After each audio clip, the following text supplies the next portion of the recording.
Here's what you missed on Phathead and Candy in the morning. Weekdays 6 to 10 a.m. on My Country 96.1. My Country 96.1, Phathead, Candy Roth. Candy out this week. Back next, and cannot wait for it.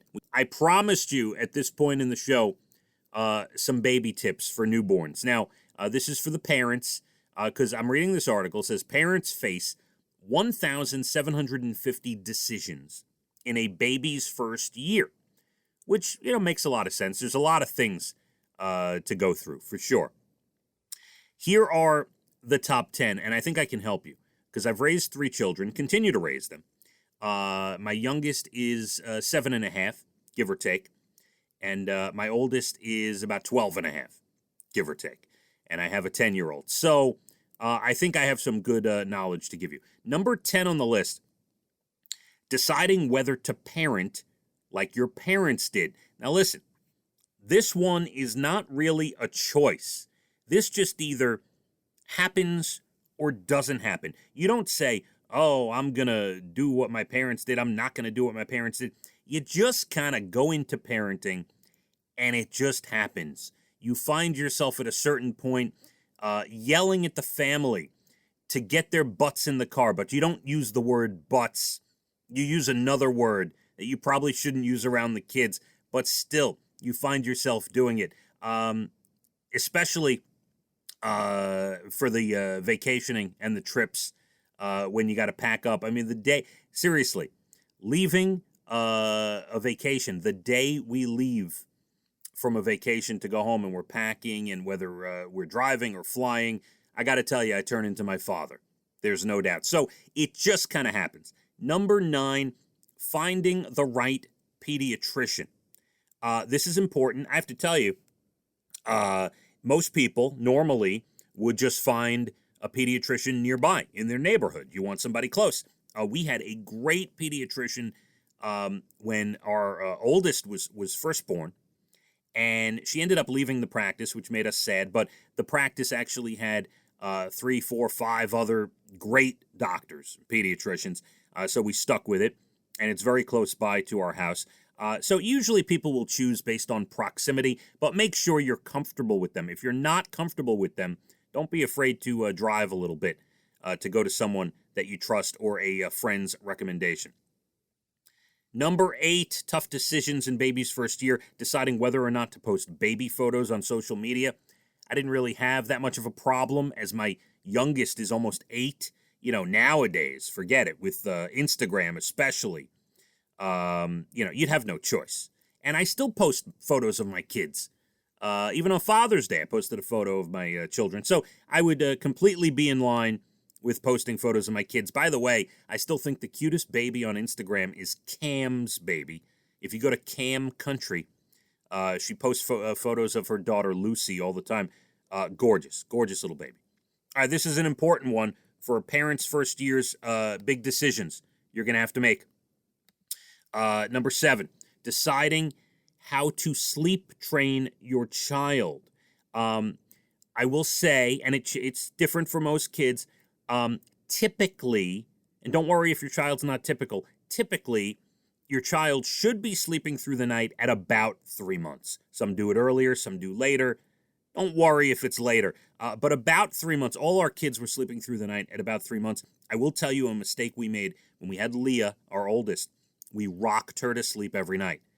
And on the nights we didn't want to rock her, or we were tired, or we just couldn't do it, she would carry on. So she was trained to be rocked. When we had our second child, Abigail, we didn't make that same mistake.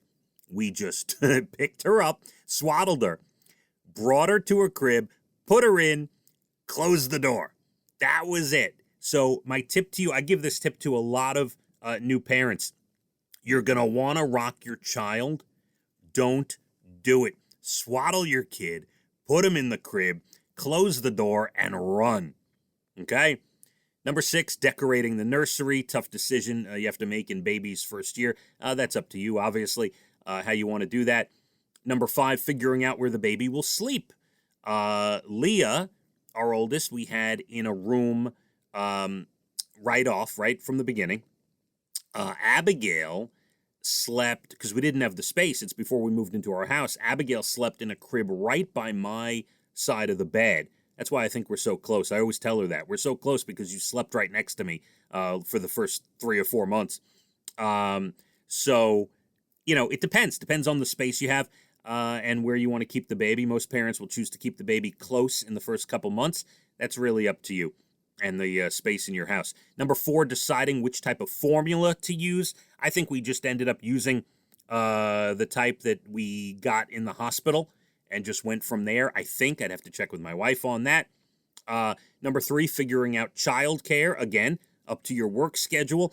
We were lucky enough to have my mother-in-law around for the first 10 years that we were raising kids, and she did a heck of a job helping us out. So very fortunate for that. Some people are not as fortunate, and you got to figure out your childcare. Got to do what you got to do. Number 2, this is a big one. Deciding on breastfeeding versus formula. And sometimes it's not a choice. Sometimes you just can't get the same amount of milk or enough to feed your child. Maybe you have to supplement with formula. So don't let anyone shame you into saying, oh, you should breastfeed, or oh, you need to use this formula, or don't do this. You do what's right for you. In the end, Dana, my wife, had to decide what was best for her sleep schedule, her mental health, and it's okay to breastfeed and supplement with formula, or just go straight to formula. Don't let anyone shame you. Do what you got to do. I'm not here debating what's better, breast milk or formula. I'm just saying, do what makes you comfortable. And number 1, toughest decision you have with a new baby, choosing a name. Yes, I will tell you, if you haven't heard the story yet, when we named Leah and we decided on L-I-A, we just loved the spelling, we then decided we were going to put the letters L-I-A in all of our kids' names because we wanted a link between them. So we loved the name Abigail, and Abigail, at the end of Abigail, it's Leah spelled backwards. It ends with L-I-A, right? Backwards. And Elijah has an L-I-A in there, maybe not together. There's a J in the middle, but there's an L-I-A. So we had Leah's name in both of theirs, just a cute thing that we wanted to do, and we actually liked all 3 names. So there you go, Dr. Phathead. Hope we get you through the first year with your newborn. My Country 96.1. Phathead and Candy in the morning, weekdays 6 to 10 a.m. on My Country 96.1.